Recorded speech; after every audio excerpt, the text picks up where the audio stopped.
Je me présente d'abord, je suis François Gèze, l'éditeur aux éditions de la Découverte de Georges Corme, que j'ai l'honneur de publier depuis un nombre d'années considérable. On avait commencé avec Le Proche-Orient éclaté, je crois, il y a plus de 30 ans, donc voilà. Et donc, ce qui nous réunit aujourd'hui, c'est la parution de ce nouveau livre de Georges Corme, qui, je crois, a une importance singulière dans son œuvre et par ce qu'il nous apporte sur une histoire très complète, très fouillée et très accessible. Ça, j'y insiste, parce que j'ai appris moi-même beaucoup de choses en le lisant et de façon facile, sur la pensée politique dans le monde arabe, où Georges s'est coltiné avec un travail absolument considérable de nous présenter sur la période contemporaine, on peut dire, en commençant essentiellement au XIXe siècle, jusqu'à aujourd'hui, la diversité, la pluralité, l'intérêt de cette floraison intellectuelle arabe qui a prévalu déjà depuis plus de 200 ans et qui est très largement méconnue dans le monde francophone et dans le monde français, et en France en particulier.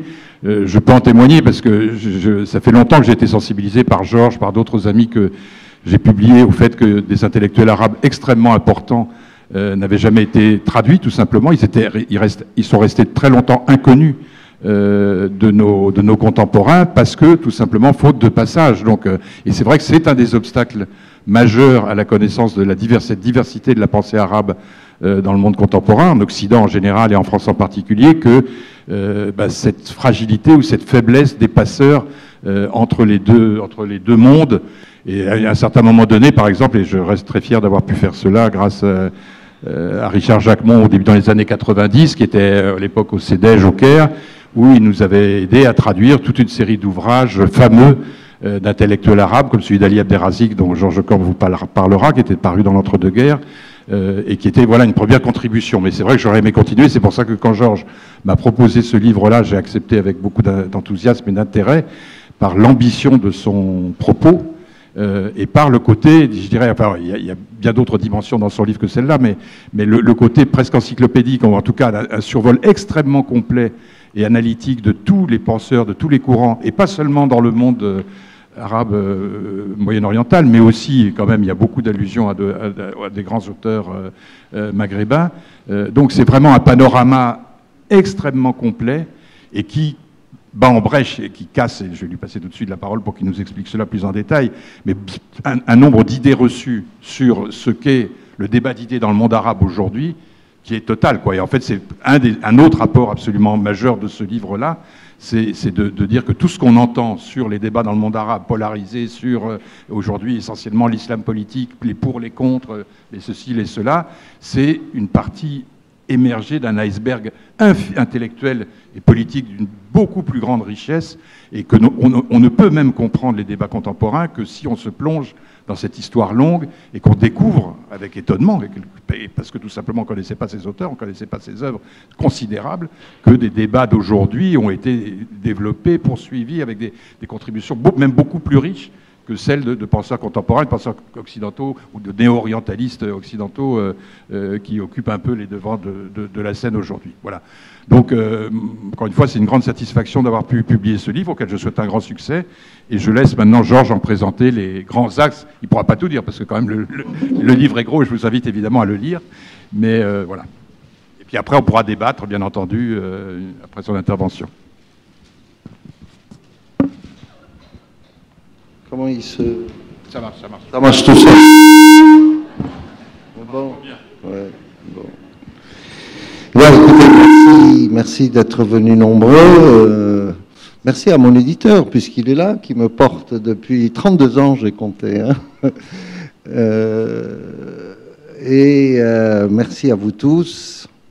Alors, je peux dire que l'idée de ce livre m'est venue quand j'ai introduit à l'université où j'enseigne encore à Beyrouth, qui est l'université Saint-Joseph, un séminaire sur la pensée politique arabe contemporaine. Il n'y en avait pas. Et j'ai découvert avec stupéfaction que mes étudiants, qui appartenaient tous à des familles en principe fort cultivées, familles de haute bourgeoisie libanaise, et qui étaient parfaitement bilingues, français et arabe, que quand j'évoquais certains auteurs, notamment les Libanais, pour les motiver, c'était des Libanais à l'époque, ils ne connaissaient pas. Et donc ça m'a un petit peu traumatisé. J'ai dit, il va falloir rattraper ça. Alors, au fur et à mesure que les années ont passé, mon traumatisme a augmenté parce que bon, j'appartiens à une génération qui a pratiqué des orientalistes de haut vol tels que Maxime Rodinson, tels que Jacques Berck, tels que Vincent Monteil, qui eux savaient de quoi ils parlaient. Et brusquement, tournant des années 80, probablement, des déferlements d'ouvrages sur les mouvements islamiques, où je m'apercevais que ce qu'il écrivait, à part s'être fait traduire, je suis très méchant, excusez-moi, quelques tracts de mouvements islamistes de l'arabe au français, et puis lancer des ouvrages là-dessus, mais ne connaissait absolument rien de la diversité, de la richesse, de la pensée arabe, aussi bien dans sa dimension purement culturelle que dans sa dimension de théologie musulmane et théologie politique. Et donc j'avais une colère rentrée, n'est-ce pas, qui augmentait année après année. En fait, j'ai fait quand même cet ouvrage qui s'appelle L'approche profane des conflits, puis j'avais fait la question religieuse au XXIe siècle, montrant comment on était en train de manipuler la religion de façon tout à fait scandaleuse pour masquer les conflits de puissance qui n'ont rien de religieux, qui sont des conflits de puissance profane, des hégémonies, la domination sur les matières premières, sur les routes stratégiques, sur le pétrole, etc. Et donc, est arrivé le moment où j'ai dit, bon, maintenant, il faut se jeter à l'eau. J'étais assez hésitant, parce que c'est quand même une entreprise... oui, éloignée. Non. Ah, d'accord. Cette entreprise assez compliquée, compte tenu de la variété, de la diversité de cette pensée arabe,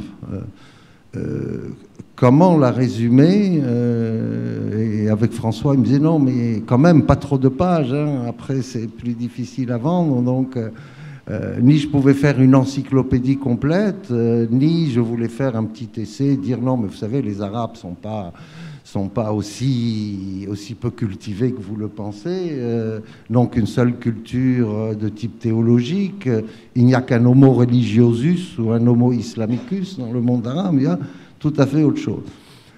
La réaction d'ailleurs de beaucoup d'amis quand je leur disais mais je suis en train d'écrire ce livre, ils me disaient pensez, pourquoi les Arabes pensent, ce qui en dit long d'ailleurs, n'est-ce pas, sur l'état de méconnaissance de la culture, et souvent par des gens cultivés. Donc, et c'est pour ça que j'ai commencé le premier chapitre, d'ailleurs, qui est sur la culture arabe, où j'ai repris un texte que l'Institut du monde arabe m'avait demandé de faire pour le catalogue du nouveau musée, en disant, vous savez, la culture arabe, c'est d'abord une culture poétique.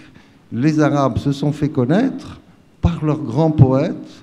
Jusqu'aujourd'hui, un grand poète est 10 fois plus important que n'importe quel cheikh. Et quelqu'un qui ne suit pas le mouvement poétique, lequel mouvement poétique a souvent alors des aspects politiques et militants, on peut penser même à quelqu'un comme Mahmoud Darwish pour la Palestine, on peut penser à Nizar Qabbani qui s'en est pris à tous les régimes dictatoriaux avant que les associations de droits de l'homme découvrent que ces régimes étaient dictatoriaux. Et puis c'est une culture de la musique, c'est une culture des divas. Les divas sont 10 fois plus importantes, les Kulthum ou autres, que le Cheikh Qaradawi. Et donc j'ai fait un petit électrochoc au début de l'ouvrage en disant non, s'il vous plaît, avant et après l'islam, la culture arabe, elle est aussi une culture de la rhétorique. C'est la beauté de la langue arabe qui fait la conscience nationale arabe d'ailleurs, du Maroc ou de la Mauritanie jusqu'à Oman. Et donc, soyons attentifs. Et puis j'ai rappelé, évidemment, ce qu'a pu être la grande culture arabe du temps du sommet de la civilisation arabo-islamique. Et rappelé que probablement le sommet de l'esprit arabe, c'était Ibn Khaldoun, qui est un auteur tellement immense que je crois qu'on pourrait encore écrire des dizaines et des dizaines d'ouvrages sur son œuvre, et qui a donné peut-être le ton aux encyclopédistes de la philosophie des Lumières. Nous ne savons pas. Bref. Et donc j'ai voulu un peu combler ce que j'ai appelé dans d'autres ouvrages le trou de mémoire. Il y a un trou de mémoire géant sur tous les auteurs qui ont écrit à partir de la période de la Renaissance, de la Nahda. D'ailleurs, la Nahda, tout le monde a oublié. Ces auteurs extraordinaires. Et j'ai voulu aussi casser un peu un cliché. Oui, non, mais les laïcs, etc., c'était uniquement les minorités chrétiennes ou d'autres minorités ethniques. Et puis, l'esprit islamique, là, il ne peut pas concevoir, n'est-ce pas, un monde qui ne soit pas religieux. Bon, je ne vais pas rentrer dans le détail, mais c'est un des grands récits clichés que je casse tout au long de mon livre en disant on ne peut pas séparer les auteurs chrétiens des auteurs musulmans, ou tel auteur qui serait alaouite, ou tel auteur qui serait chiite, sauf quand les penseurs se réclament eux-mêmes, soit de leur christianisme, soit de leur appartenance chiite. Mais sinon, en général, dans le grand mouvement de cette pensée arabe, et notamment alors, dans la pensée nationaliste arabe de type laïque, impossible de distinguer ou de chercher dans les gènes communautaires des penseurs ce qui leur a dicté leur pensée. Non, ça c'est une idée de mauvais orientalisme et que je me suis beaucoup efforcé de combattre.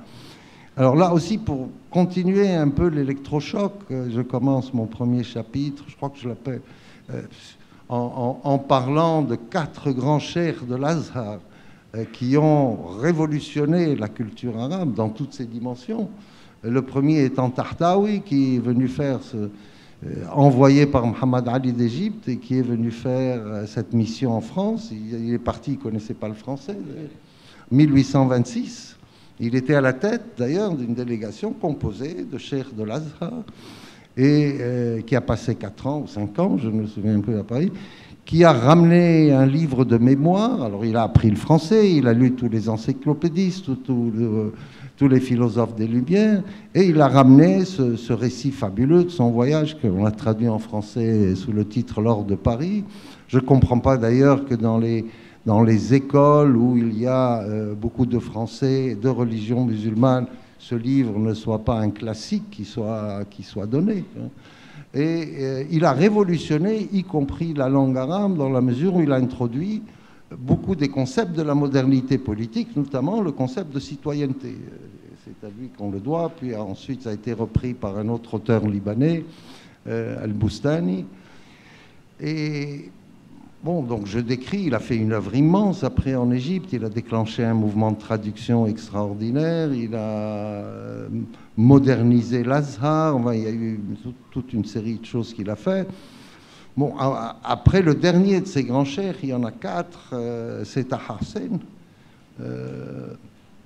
aussi, qui est un enfant de milieu rural très pauvre, aveugle, à une époque où on n'a pas les instruments modernes de la langue braille, etc., il n'y a rien du tout, et qui va devenir cet auteur énorme, immense, va venir en France, faire un doctorat en France. Il vient en France, il ne connaît pas le français, aveugle, il va apprendre le français, notamment grâce à la personne qu'il épousera ensuite, qui sera son épouse.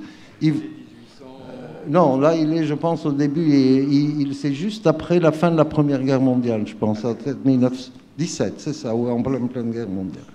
Et les mémoires de Taha Hussein racontent tout ça très bien. Et là aussi, Taha Hussein a donné à la culture arabe, bien qu'il se réclamait plus d'un nationalisme égyptien, mais il a donné à la culture arabe un éclat absolument exceptionnel, et notamment la culture critique, puisqu'il a ce fameux ouvrage sur la poésie pré-islamique qui est très insolent et qui a fait un tremblement de terre. Vous avez aussi, mais je vais essayer de ne pas être très long, mais on ne peut pas ne pas le mentionner, c'est Ali Abdelrazek, qui écrit cet ouvrage fondamental, qui a connu des séries ininterrompues de rééditions jusqu'à ce que la montée du fondamentalisme musulman fasse qu'on n'imprime presque plus le livre qui s'appelle « L'islam et les fondements du pouvoir », et dans lequel, lui aussi d'un cheikh de l'Azhar, par tous les moyens de la technique d'analyse et d'approche de la jurisprudence islamique. Il dit, on est désolé, on a beau chercher dans le Coran, il n'y a aucun régime politique qui est imposé par le Coran. Oui, 1925, il sort le livre. Alors le livre suscite beaucoup de polémiques, mais pas parce qu'il choque les croyants, quoi. Il suscite beaucoup de polémiques parce que le roi Fouad d'Égypte à l'époque entendait prendre la succession des califes ottomans, Mustafa Kemal en Turquie, ayant supprimé totalement le califat. Et donc, à ce moment-là, nous avons aussi, après d'autres, vous avez la famille des Hachémites qui prétendent au califat, vous avez ensuite les Séouds, le nouveau royaume qui s'est fondé, qui va peut-être devenir un califat occulte après, grâce aux moyens financiers extraordinaires de l'Arabie saoudite et la création de l'Organisation des États islamiques. Mais à l'époque aussi, je voudrais signaler que malgré le mécontentement du roi et le fait que le livre ait été condamné, mais personne n'a demandé la mise à mort de Ali Abdelrazek. Il a simplement perdu son poste de professeur à Al-Azhar et son livre a continué alors après à avoir édition sur édition et sur édition. Je signale en passant, parce que moi-même je me suis fait ma culture islamique, proprement islamique, en lisant Ahmad Amin, qui est un autre de ces grands cheikhs de l'Azhar, qui a vraiment fait dans un travail un peu encyclopédique en 7 volumes sur l'histoire de la civilisation islamique. Il fait le point de tous les savoirs européens sur l'islam, à une époque où l'orientalisme, malgré ce qu'on en a dit, a des aspects très érudits et très utiles, et le point des savoirs de la région même. Et là aussi, dans son livre de mémoire, il y avait une phrase qui est absolument passionnante. Il a 2 passages qui m'ont beaucoup frappé. Au moment où il est nommé imam d'une petite mosquée à Alexandrie, il s'ennuie, c'est une mosquée aussi qui n'est pas très fréquentée, il décide d'apprendre l'anglais. Et une fois qu'il a appris l'anglais, maîtrisé l'anglais, il a cette phrase tout à fait extraordinaire. Il dit « Mais je ne réalisais pas que j'étais borgne avant d'apprendre l'anglais. Je ne voyais le monde qu'avec un seul œil. Désormais, j'ai la chance de le voir avec 2 yeux. » La deuxième chose qui m'a frappé dans les mémoires aussi de Ahmad Amin, je vous encourage, ceux qui sont arabophones, à les lire, c'est qu'il fait un voyage dans les années 1930, vers 1935 en Turquie. Il est invité par ses copains de l'Azhar, mais qui ont été appelés en Turquie pour tenir des mosquées, qui le reçoivent là-bas. Et il exprime toute son admiration pour Mustafa Kemal. Et lui et ses copains égyptiens sont dans le même sillage. Ce qui casse, n'est-ce pas, tout ce récit cliché qu'on nous donne, Kemal Atatürk, qui a opprimé tous les musulmans de Turquie de façon insupportable, etc. Alors on a affaire évidemment à quelqu'un qui est très croyant, qui est un musulman vibrant, mais qui trouve que Kemal Atatürk a assuré une renaissance du peuple turc tout à fait admirable. Il dit le problème, c'est que les Européens commencent à avoir peur de la puissance turque. Il faut espérer qu'ils ne lui feront pas de problème. Voilà, j'ai voulu vous donner cet aperçu en disant ce désir de modernité qui commence en 1825 et qui ne va s'arrêter que beaucoup plus tard, lorsqu'on va avoir ce que moi j'ai appelé le plus grand tremblement de terre de l'histoire des Arabes, ou le second plus grand tremblement de terre, lorsque, avec la découverte du pétrole et l'augmentation de la consommation de pétrole dans le monde, l'Arabie saoudite et d'autres monarchies du Golfe deviennent essentielles pour la prospérité des nations industrialisées. Et à ce moment-là, on a un renversement d'équilibre entre les sociétés urbaines dans le monde arabe, celles qui ont de tout temps été à la base de la grande culture, aussi bien du temps de l'épanouissement de la civilisation islamique ou arabo-islamique, que par la suite et qu'au moment de la Nahda. Et nous allons avoir les sociétés de désert qui, en quelque sorte, prennent une revanche sur les sociétés urbaines, d'autant que, une fois les 4 califes, les premiers califes, 10 califes justes disparus, on ne parle plus de la Mecque et de Médine. C'est ailleurs que se fait la civilisation, c'est en Égypte, c'est à Bagdad, c'est à Damas, c'est au Maghreb, mais ça n'est plus dans la péninsule arabique. Et là aussi, je pense que j'ai essayé de faire constamment, je fais un aller-retour qui peut-être parfois est fatigant, entre le contexte politique et la pensée. Parce qu'il n'y a pas de pensée dans l'abstrait, les gens ne pensent pas dans l'abstrait. C'est les contextes politiques, c'est les événements dramatiques, c'est les grands changements qui font que les gens pensent. Alors moi, je suis très frappé de ce qu'on appelle aussi essentialisme culturel, de tous ces essais de figer la pensée arabe ou la recherche des structures mentales de la pensée arabe ou de la pensée musulmane. Comme si, depuis l'apparition du prophète jusqu'à aujourd'hui, la pensée musulmane n'avait pas bougé. Et c'est un peu le reproche qu'on peut faire au travail, par ailleurs très savant, du grand Marocain Al-Jamri, Mohamed Al-Jamri, dont certains des ouvrages ont été traduits. Une religion n'est jamais immobile. Une religion, son interprétation change suivant les contextes politiques, suivant les grands événements. Le christianisme des premiers temps était quelque chose. Le christianisme, lorsque la papauté dominait toute la vie des sociétés en Europe, vous disiez combien de fois il fallait aller à l'église, comment il fallait s'alimenter, comment il fallait s'habiller, qu'elle contrôlait tous les pouvoirs civils, on a oublié. Ensuite, vous avez les croisades aussi, oui, vous avez les guerres de religion qui sont atroces, etc. Ça n'est jamais le même christianisme, ce sont toujours des christianismes différents qui évoluent avec un même texte. Alors, est-ce qu'on peut faire supporter aux évangiles ou aux épîtres, n'est-ce pas, le génocide des Indiens d'Amérique fait par la colonisation des deux continents, ou même les croisades ou même l'Holocauste, à la limite, peut-on le faire supporter et se précipiter sur les évangiles pour dire « Ah, je veux comprendre comment ces horreurs se sont passées ». Après le 11 septembre 2001, à vos Corans, messieurs, vous allez tout comprendre. Alors là, on est dans un dérèglement de l'esprit qui est extrêmement grave et qui, plus est, joue jusqu'aujourd'hui dans le camp du terrorisme. Parce qu'on lui donne des lettres de noblesse chaque fois qu'on veut le rattacher à de la théologie de cette grande religion qui est l'islam. Et dans les glissements sémantiques que je trouve et que je dénonce, lorsque personne ne se donne plus la peine de dire l'organisation terroriste qui prétend s'appeler État islamique, dès qu'on dit l'État islamique, on l'a installé, on l'a absolument installé. Et c'est partout comme ça, et à mon avis, c'est extrêmement grave. À la limite, ça devrait s'appeler l'État anti-islamique, parce que les pratiques de cet État, pseudo-État, n'ont évidemment rien à voir avec la religion. Alors la religion musulmane, c'est pareil. Elle a fait un démarrage foudroyant dans l'ouverture, dans la pluralité d'interprétation du texte sacré.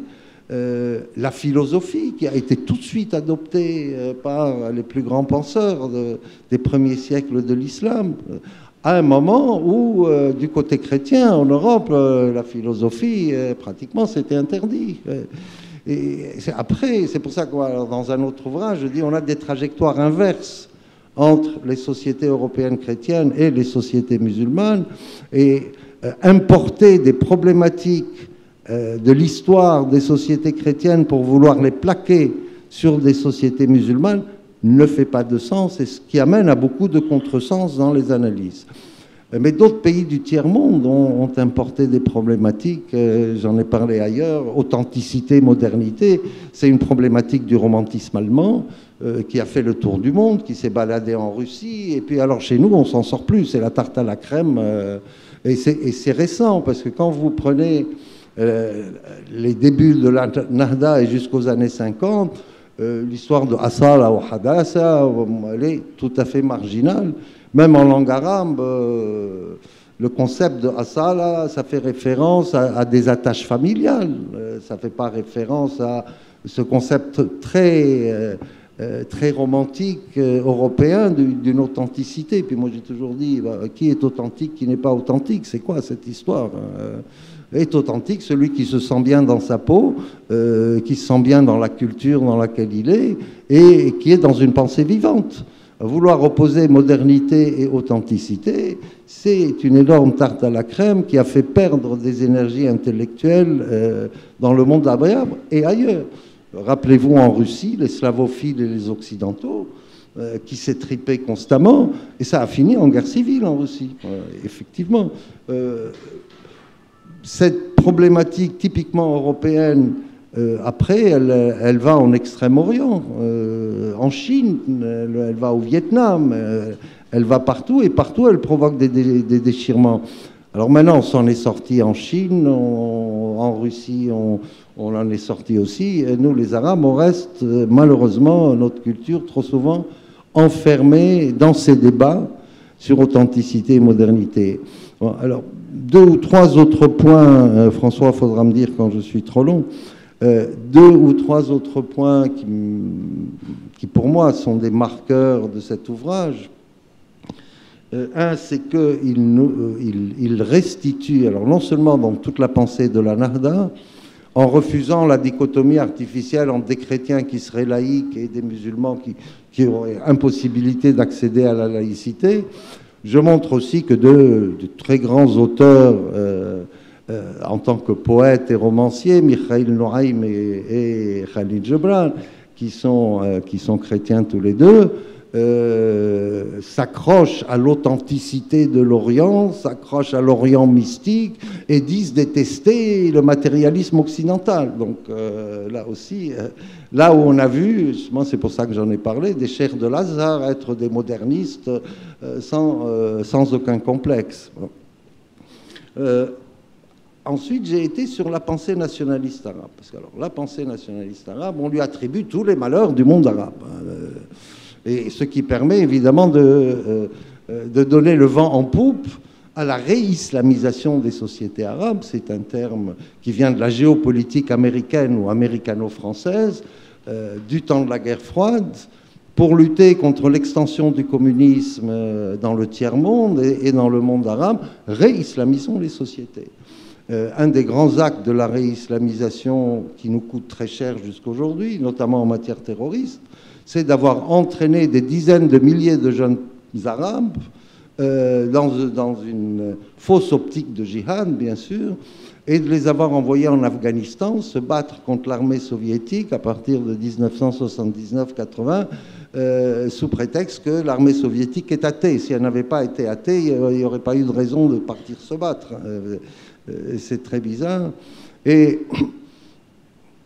on fait ceci au moment même où la Palestine tout entière est occupée après la guerre de juin 67. On n'entraîne pas des jeunes Arabes pour les envoyer se battre en Palestine. Non, c'est là-bas, dans le Khorasan, l'ancien Khorasan du temps de la splendeur du califat abbasside.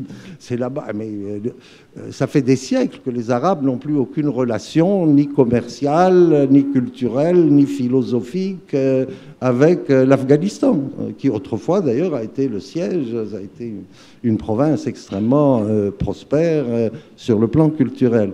Donc je marque ce moment parce que c'est le moment où aussi on a lutté contre le nationalisme arabe, c'est déclenché cette lutte qui a été extrêmement forte pour discréditer le nationalisme arabe, surtout le nationalisme dans sa tendance profane, je dirais, le nationalisme, que je dis oui, nous avons la même culture.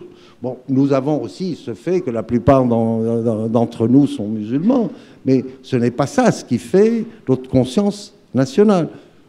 Certes, l'islam est un grand moment de l'histoire des Arabes, mais l'histoire des Arabes, c'est aussi autre chose. Et donc, là encore, c'est ce nationalisme qui a été combattu le plus fortement. Ce nationalisme va exploser lorsque les Français, avec les Israéliens et avec les Britanniques, suite à la nationalisation du canal de Suez, vont attaquer l'Égypte. On va avoir le monde arabe qui va s'enflammer, comme on l'a vu s'enflammer avec les révoltes arabes de 2011, de façon extraordinaire. Nasser devenir cette figure emblématique d'un nationalisme arabe qui ne fait pas du tout référence aux religieux. Et donc, alors, je vais analyser la plupart des penseurs nationalistes arabes dans l'ouvrage, et aussi je parle des partis politiques eux-mêmes, et je parle des différents types de nationalisme qui ne sont pas toujours des nationalismes se réclamant de l'arabité culturelle. Si on prend le nationalisme du Parti populaire syrien, qui a fait des adhérents dans tous les pays du Mashrek arabe, hein, et qui est initié par des Libanais et non pas par des Syriens. C'est extraordinaire. Aussi, alors, théorie qu'on a totalement occultée. Je parle aussi des nationalistes maghrébins. Je dis, bon, pourquoi ils sont moins peut-être unitaires que les nationalistes arabes du Mashrek, mais qu'ils sont eux aussi bâtis sur cette conscience culturelle commune, avec peut-être même au Maghreb une dose un peu plus forte d'islam, la dose un peu plus forte d'islam permettant de dépasser le clivage qu'a créé le colonialisme entre les Amazighs et les populations arabes. Parmi les grands théoriciens de nationalisme arabe, on a un Kurde, le nom va me revenir dans quelques minutes, mais il a produit une série d'ouvrages sur le nationalisme arabe qui est tout à fait extraordinaire, un Kurde musulman d'ailleurs. Excusez-moi, hein, l'Alzheimer à mon âge, ça peut arriver, des petits coups d'Alzheimer, mais ça me reviendra peut-être avant la fin de la conférence. Et puis, ensuite, j'ai voulu rendre hommage aux penseurs nationalistes influencés par le marxisme, parce qu'ils ont une œuvre considérable, totalement méconnue, qui reste d'une actualité brûlante. Mais comme évidemment on luttait contre le communisme, il fallait absolument faire disparaître tout ce travail. On a eu d'ailleurs deux très grands penseurs marxistes qui ont été assassinés à Beyrouth dans les années 2000, je pense parce qu'ils étaient marxistes, bien sûr. Et donc, ils ont fait un travail critique très très fort, aussi bien sur la période contemporaine qu'un travail critique sur les premiers siècles de la civilisation islamique, en reparlant des luttes sociales, en reparlant du régime de la terre, en reparlant de beaucoup de choses extrêmement intéressantes. En passant dans le chapitre sur cette pensée nationaliste et marxiste critique, je pose ce problème qu'on ne voit malheureusement pas beaucoup étudié, c'est pourquoi les Arabes se sont-ils sabordés dans l'histoire à partir du Xe siècle, dans l'Empire abbasside, le pouvoir est progressivement cédé aux gardes prétoriennes turques et perses, et ils demeurent au Maghreb, mais pour ce qui concerne le Mashrek, ils ne sont plus là. En Andalousie, ce sont les querelles internes des différents princes qui, à l'origine, étaient une branche des Omeyyades, qui va accélérer, évidemment, la reconquête espagnole, la facilité. Et bon, le dernier très grand penseur, je l'ai évoqué, c'est Ibn Khaldoun. Après, on a un silence total. Alors, peut-être qu'on n'a pas assez cherché, peut-être de temps en temps, on découvre des auteurs XVIIe, XVIIIe siècle, XVIe, mais si nous comparons les Arabes aux Turcs et aux Perses, puisqu'on a trois grandes entités au Moyen-Orient nationales, les Perses se sont maintenus à travers toutes les vicissitudes et les pressions du colonialisme russe, du colonialisme anglais, dont ils ont beaucoup souffert. Les Turcs, grâce à Mustafa Kemal, qui allait disparaître de l'histoire, parce que la France et l'Angleterre comptaient bien dépecer toute l'Anatolie après la Première Guerre mondiale, se sont reconstitués. Le seul déni de nationalité et d'indépendance dans un cadre unitaire national, c'est les Arabes qui l'ont eu, puisque on a eu les accords Sykes-Picot, on a eu les mandats français et anglais. On a eu la question de la création du foyer juif, qui était exclusivement et qui a été vu et qui peut continuer d'être vu exclusivement comme étant un colonialisme d'implantation, de colonisation, comme ça s'est fait en Algérie ou ailleurs. Et donc, on a paralysé l'émergence d'une entité arabe qui aurait pu être cohérente, qui aurait pu, et malheureusement, alors j'essaye d'expliquer aussi les rivalités des régimes arabes entre eux, par le fait qu'à partir du moment où l'entité étatique est créée, il va y avoir des intérêts différents de la nouvelle élite qui gère le nouvel État, et qui va alors faire d'une surenchère de nationalisme arabe pour éviter que d'autres régimes arabes ne viennent, si vous voulez, provoquer une union ou aider à une union qui était quand même largement souhaitée par les populations. D'où cette rivalité absolument incroyable entre la Syrie et l'Irak, qui sont toutes les deux baathistes, par exemple, donc qui appartiennent aux mêmes catégories du nationalisme arabe à la mode baathiste. Donc là aussi, c'est un panorama que j'essaye de donner assez complet. Puis, alors, j'aborde justement, après ce basculement qui donne le pouvoir aux monarchies et principautés du Golfe, et qui donne au wahhabisme une force d'expansion à travers des missionnaires, à travers des moyens financiers, le wahhabisme étant une forme d'islam qui avait été quand même considérée assez longtemps comme étant trop radicale, trop extrémiste, dans une religion qui se définit elle-même comme la religion du juste milieu, et comme une religion qui n'aime pas l'excès en religion. Et donc, j'essaye de cerner un peu cette pensée que j'appelle la pensée antinationaliste. J'essaye de la cerner dans ces différentes mouvances, frères musulmans ou autres, et pour la cerner plus facilement, j'ai pris de grands intellectuels qui souvent se sont reconvertis de positions nationalistes arabes et plutôt socialisantes aux positions d'islam politique, parce que à ce moment-là, toute la scène arabe a changé, et pour pouvoir se faire une place au soleil, si on ne fait pas démonstration d'un minimum d'islam politique, on est marginalisé. Et je donne des exemples d'ailleurs d'amis qui sont passés d'un marxisme qui était pur et dur à fonder des partis islamiques dans tel ou tel pays arabe. Et un d'entre eux m'a dit avec beaucoup d'honnêteté, je dirais, un jour quand je lui ai demandé, mais enfin, qu'est-ce qui t'est arrivé ? Il m'a dit, mais tu sais, je lui ai dit, moi je me rappelle le temps où tu me traitais de bourgeois réactionnaire, qu'est-ce qui t'est arrivé ?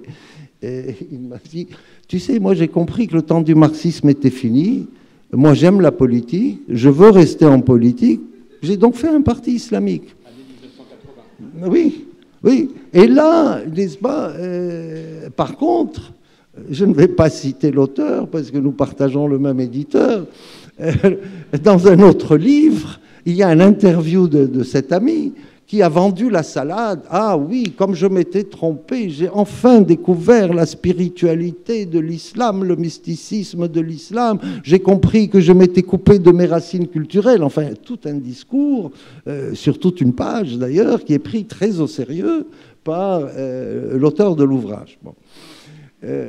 Donc, là, j'analyse beaucoup la pensée. Et il y a une journaliste libanaise qui a fait un très bon travail. Elle a interviewé 10 Libanais d'ailleurs, qui sont passés de la gauche à la droite complète, soit religieuse, soit la droite affairiste, qui est dans les affaires.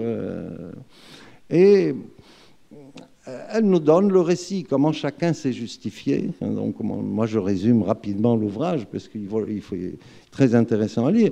En gros, ils disent tous, bah, vous savez, c'est pas nous qui avons changé, c'est le monde qui a changé. Et nous aurions été idiots de ne pas changer avec le monde. Bon, parler d'éthique, parler de principe, tout ça, ça n'est pas là. Donc là, nous arrivons un petit peu... alors là, j'identifie 2 très grandes controverses entre ce qui reste entre les auteurs, parce que beaucoup d'auteurs continuent dans la pensée critique, mais alors ils sont totalement devenus invisibles. On en parle très peu, heureusement que la découverte a fait ces quelques traductions. Je ne sais pas quels sont les tirages et combien elles sont lues, ces traductions, mais il y a une invisibilité de la continuation de la pensée critique. On n'est plus visible, y compris dans les pays arabes. Non, dans les pays arabes, vous avez des auteurs qui font du succès, notamment les auteurs qui renouvellent les lectures du Coran. Et il y en a plusieurs. Ou les auteurs, notamment le Syrien Mohamed Shahrour, qui a vendu par centaines de milliers ses ouvrages, où il y a une relecture tout à fait révolutionnaire du Coran qui est extrêmement intéressante. Je ne vais pas rentrer dans le détail. Mais les deux grandes controverses dont j'ai parlé dans les chapitres réservés à l'impact de cette pensée du radicalisme islamique, c'est la controverse entre le grand intellectuel marocain Mohamed Abed el-Jabiri et le Syrien Georges Tarabichi. Est-ce que l'univers mental des Arabes musulmans, bien sûr, est un univers fermé ou est-ce qu'il est un univers ouvert? Jabri ayant plutôt tendance de dire il est fermé, et puis quand c'est l'esprit arabe du Mashrek, il est infesté à travers le chiisme de doctrines perses et de mystiques.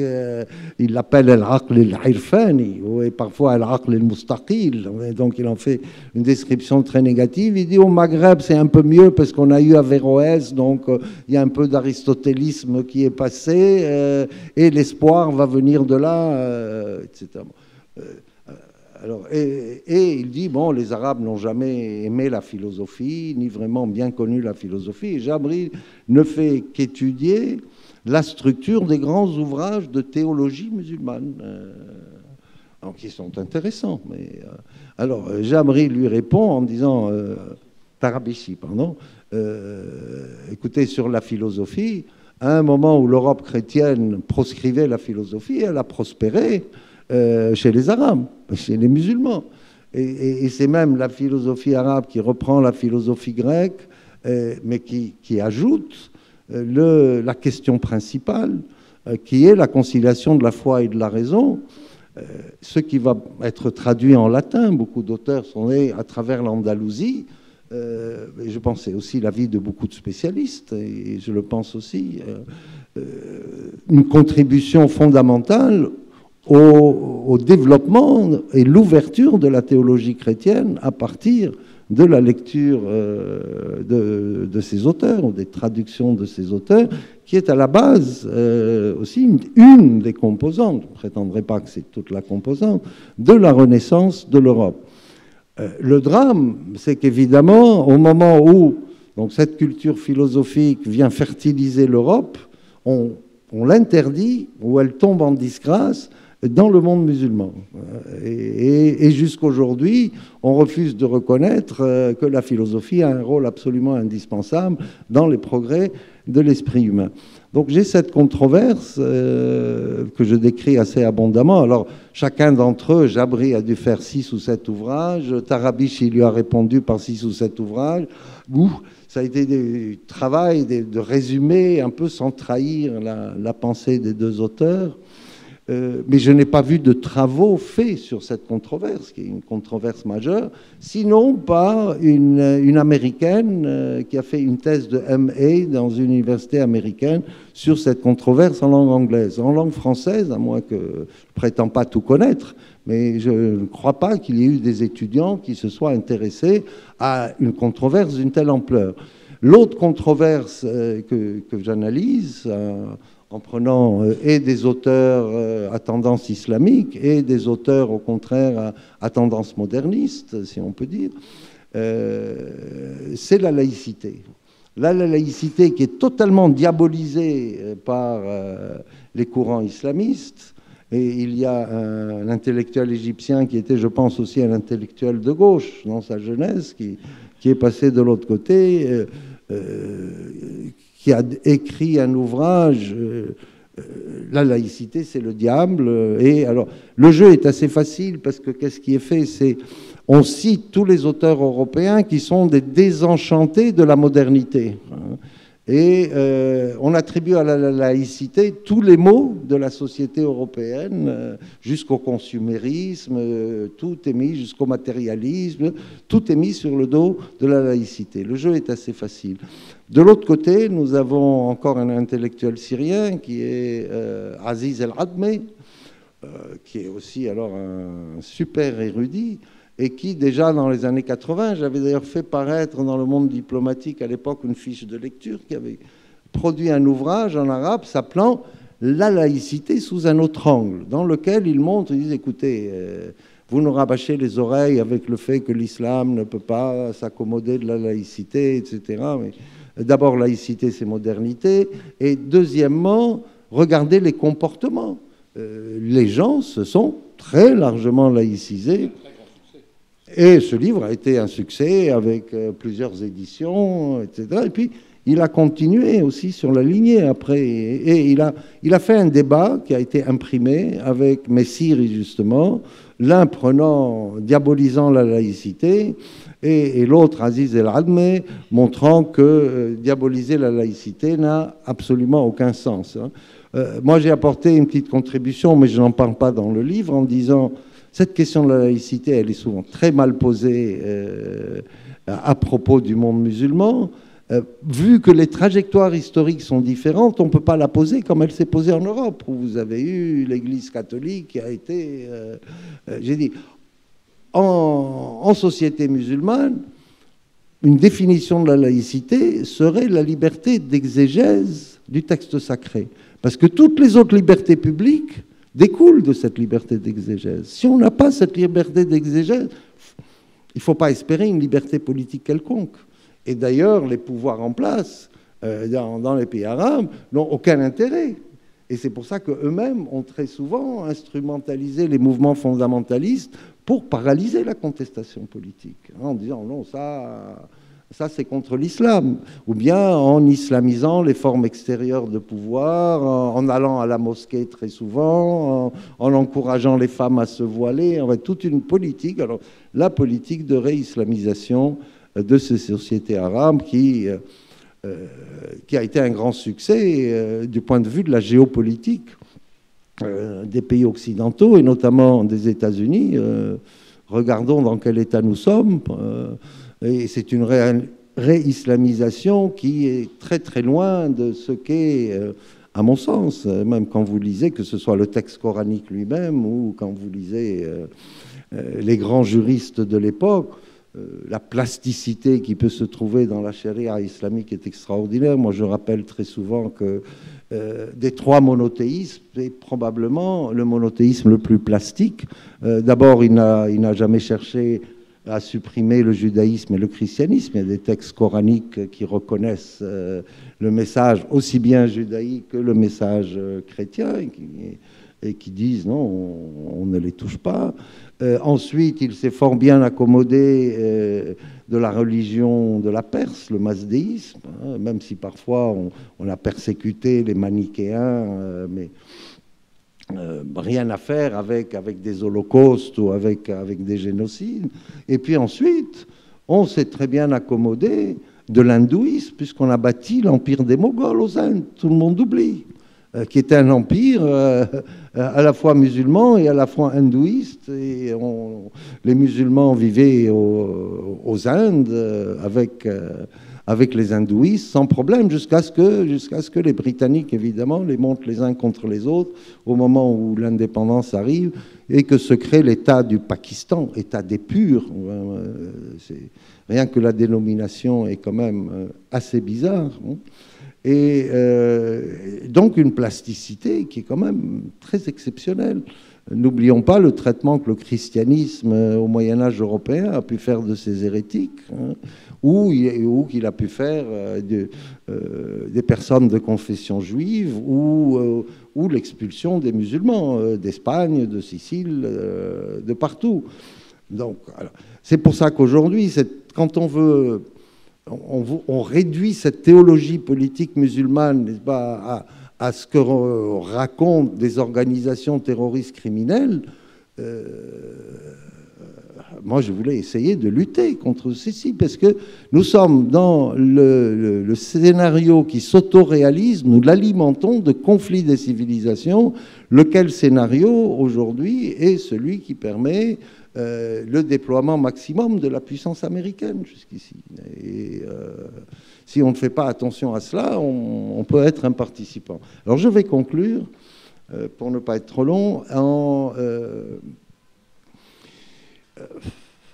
dans ma conclusion, je dis, écoutez, si nous voulons nous sauver, il faut sortir du tête-à-tête pervers et stérile avec l'Europe. On est enfermé, depuis le premier voyage de Tartaoui, dans un jeu de miroir,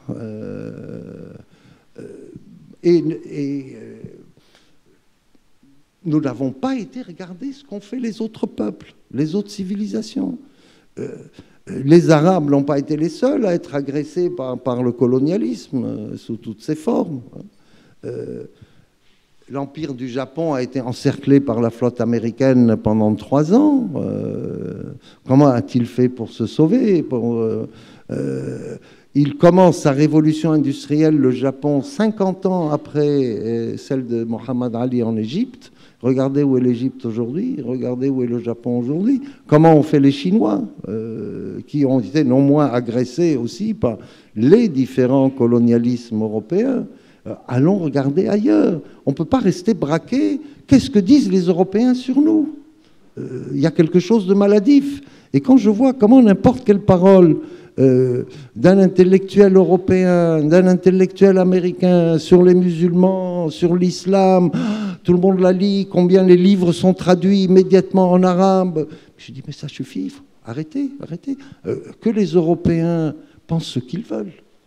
Si on veut redresser l'image de l'islam, c'est uniquement en prenant à bras le corps la modernité de type industriel, en étant capable d'empêcher toutes ces interventions externes dans nos affaires, en étant capable de créer des sociétés justes, pas des sociétés qui créent du chômage et de l'exclusion et une concentration de richesses qui est hors pair dans le monde.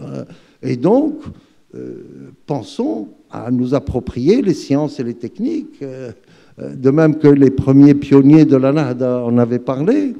Et c'est un appel à la jeunesse arabe, et d'ailleurs ce livre est écrit pour la jeunesse arabe, qu'elle soit dans le monde arabe ou qu'elle soit dans l'émigration. S'il vous plaît, sortez des fausses problématiques, sortez des faux débats, et ne nous occupons pas de ce qu'on peut penser sur nous. Il faut construire nos sociétés et non pas verser dans ce domaine des martyrologies religieuses positives, négatives. Là aussi, je pense que tous les curriculums d'enseignement sont à revoir.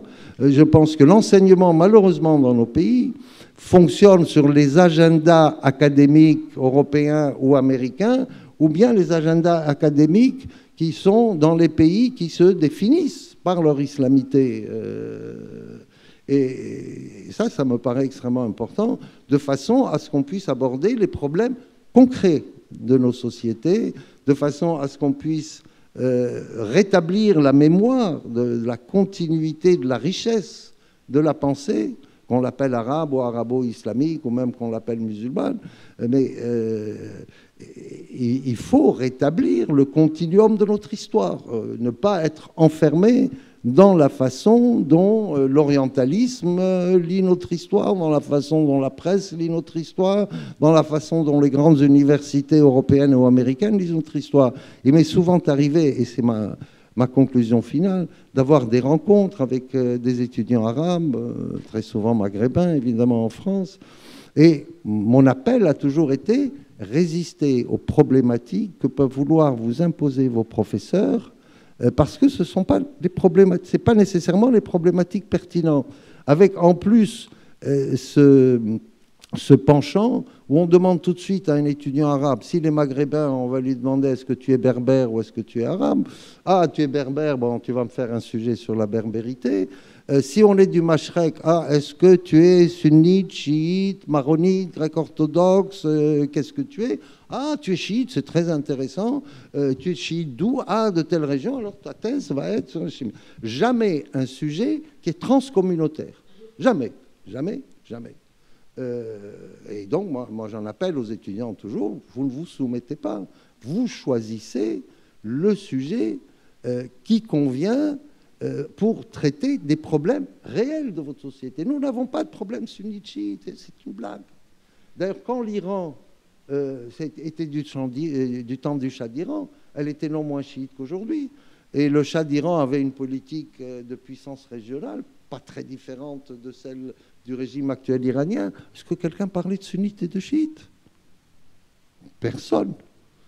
On parle de sunnites et de chiites depuis que cette querelle entre l'Arabie saoudite avec les États-Unis par derrière a pris une tournure extrêmement forte pour la puissance régionale dans le giron des États-Unis ou éventuellement d'une autre grande puissance. Donc, s'il vous plaît, gardons la raison. On ne peut pas continuer d'accepter, d'évoluer dans l'autre pensée, dans tous ces faux dilemmes, dans tous ces faux problèmes, et qui nous empêchent en fait de nous concentrer sur les vrais problèmes et de société et de pensée dans le monde arabe. Et merci. Merci Georges.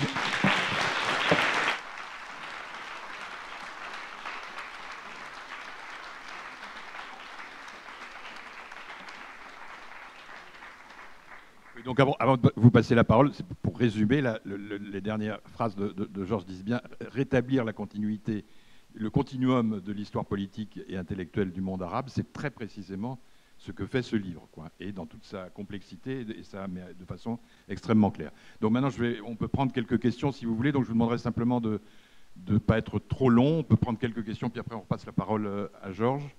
Donc qui souhaite poser une question ?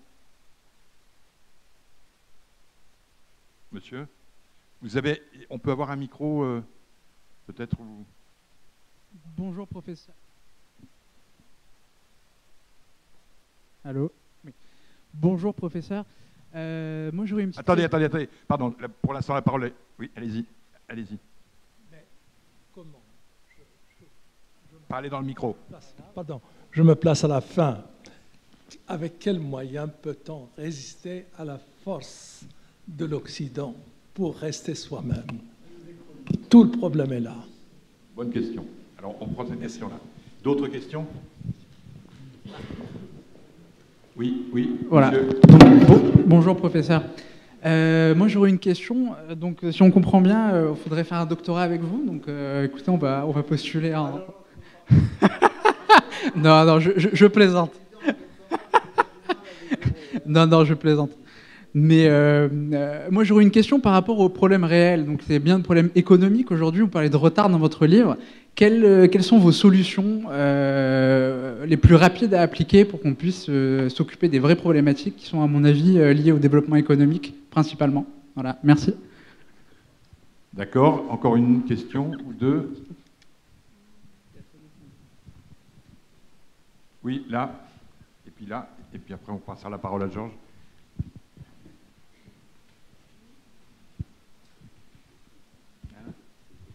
Oui. Bonjour, j'avais une question par rapport à ce que vous avez dit sur la question des agendas européens et américains dans les manuels scolaires. Je voulais savoir si vous aviez un exemple universitaire de comment ça peut s'exprimer. Et vous avez parlé notamment des fausses divisions sunnites, chiites, maronites, etc., et avec les autres minorités. Et donc comment ça aurait pu... oui. Et, oui, je sais, mais justement, comment c'était traité avant peut-être qu'il y ait ces agendas dans l'éducation? D'accord, merci. Une dernière question.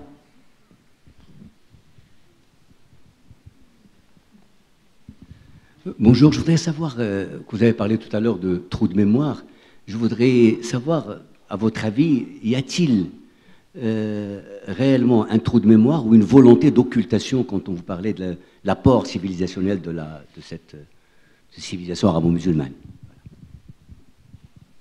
Voilà, bon ben, donc Georges, vous avez 4 questions. Donc la première portait sur que l'appel que vous lancez à la fin, c'est oui, mais comment résister à la force de l'Occident? Je pense qu'on peut la lier à la seconde question qui était... Je pense qu'on peut la lier à la seconde question qui était relative à quelle solution économique, parce que tant qu'on a des économies aussi faibles, on a peu de chances de se sortir de situations de dépendance. Bon, là, je vais faire très court parce que j'ai beaucoup écrit dessus. Même dans le Proche-Orient éclaté, il y a un chapitre qui est consacré à cela. Sur mon site web, vous trouverez énormément d'articles. Il faut passer d'une économie de rente qui est non seulement totalement improductive, parce que le produit de la rente est utilisé soit à des achats d'armements somptuaires qui ne servent à rien, soit à bâtir des palais aux émirs, soit à acheter des appartements à New York, à Londres, à Paris, etc., à la rente technologique. Comprendre qu'aujourd'hui, il faut passer de la rente matière première, que nous n'avons pas su utiliser correctement. D'ailleurs, en général, aucun pays n'a bien utilisé la rente pétrolière. D'ailleurs, on appelle ça la Dutch disease, parce que les Hollandais, qui ont eu beaucoup de ressources gazières à la fin de la Seconde Guerre mondiale, ont paumé tout l'argent de la rente. Il n'y a que les Norvégiens qui sont très précautionneux. Et donc, pour cela, il faut vraiment basculer dans moi, ce que j'appelle l'intelligence collective qui est totalement mobilisée à l'acquisition de la science et des techniques. Que nous acceptions aujourd'hui, avec tous les moyens que nous avons eus financiers, avec toutes les richesses que nous avons eues, avec toutes les aides que nous avons pu recevoir, avec les centaines de milliards de remises de nos émigrés à l'étranger, que nous ayons encore au moins 80 millions d'analphabètes dans des pays de haute civilisation tels que le Maroc et l'Égypte, que nous ayons le plus haut taux de chômage du monde, parmi toutes les autres régions du monde. Et quand on en arrive au chômage des jeunes, alors il est dramatique. On a les taux de 28, 29, 30%. La plus basse participation de la femme dans le marché du travail. On importe des travailleurs étrangers, moi je dirais souvent des esclaves par centaines de milliers dans la péninsule arabique, et notamment on importe beaucoup de femmes esclaves, les malheureuses des Philippines ou d'Éthiopie ou d'ailleurs. Au Liban, on en a une quantité effarante, et à peu près une fois par semaine ou une fois par mois au moins, vous en avez une qui se suicide. Bon. Alors, il faut abandonner ce type de comportement. Il faut même faire comprendre, si vous voulez, à l'aristocratie financière de la rente pétrolière qu'on peut aussi gagner beaucoup d'argent par la rente technologique. Aujourd'hui, lorsque Apple, Samsung, Nokia gagnent tellement d'argent, assurent tellement d'emplois, c'est la rente technologique. C'est qu'ils ont mis au point des brevets, c'est qu'ils ont fait travailler des milliers d'ingénieurs dans leurs ateliers pour mettre au point tous ces nouveaux produits. C'est ça la rente technologique. Et là, nous sommes aussi énormément victimes de l'économie néolibérale qui, à la différence de l'économie classique, vous dit vous laissez faire le marché, surtout n'intervenez pas. Le marché a remplacé Dieu, pratiquement, c'est l'équivalent de Dieu, c'est lui qui règle tout. Surtout, l'État doit reculer, ne doit pas intervenir dans l'économie. Alors là, dans énormément d'ouvrages que j'ai pu écrire en arabe ou en français, je dis, si nous n'avons pas un dialogue sérieux entre les syndicats, entre les patrons, entre l'État et entre le secteur éducatif, nous n'allons jamais rentrer dans cette ère de la modernité, pour employer une expression qui est la plus simple possible. Nous allons rester faibles, sous-développés, dépendants, et continuer de discuter islam, arabité, berbérité, maronicité, chiisme, sunnisme. Ça suffit, il faut arrêter et se mettre au travail. Il y a un lien entre cette analyse-là de comment faire face à l'Occident. Et la troisième question que vous posiez sur la présence dans les maquettes d'enseignement et les manuels universitaires du monde arabe des agendas occidentaux, parce que est-ce que le verre n'est pas dans le fruit? Est-ce que vous pourriez donner un peu de précision justement pour Oui, alors moi ce qui me frappe beaucoup, c'est qu'aujourd'hui, même un intellectuel arabe, s'il veut faire sa carrière, y compris dans son pays, s'il est passé par une université étrangère, s'il a fait du Harvard, du MIT, de la Sorbonne, les MBA, oui, absolument, là, il va être reconnu. Je peux dire que moi-même, dans mon expérience, c'est quand j'ai commencé à publier dans le monde diplomatique qu'on a commencé à me regarder dans le monde arabe. Les premiers articles, il y a 35 ans ou 40 ans de cela. Donc, aujourd'hui, pour prouver que vous êtes un arabe costaud, il vous faut des lettres de créance occidentales. Et donc, les programmes universitaires sont mis en fonction très souvent des agendas diplomatiques.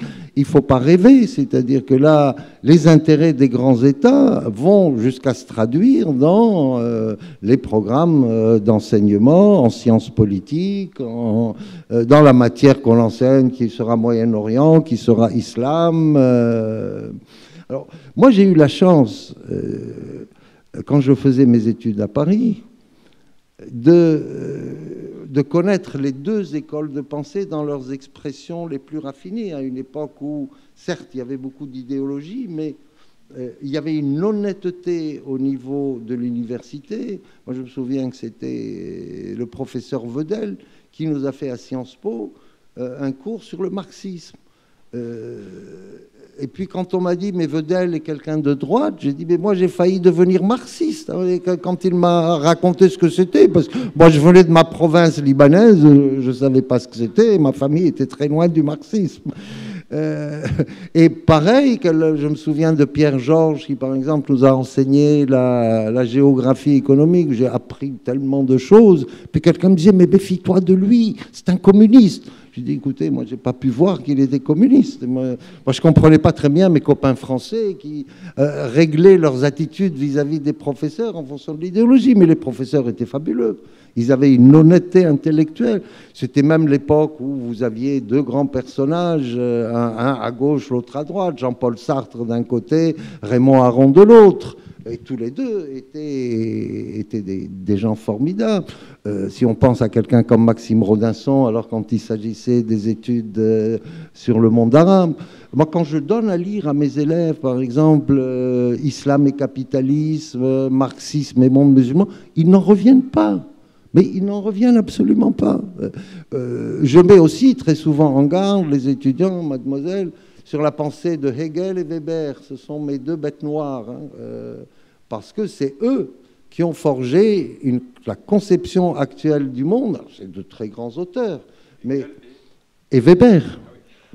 La raison dans l'histoire, chez Hegel, attention, il faut se méfier. C'est ce que j'appelle la stylisation historique que j'ai décrit et dénoncé dans l'Europe et le mythe de l'Occident.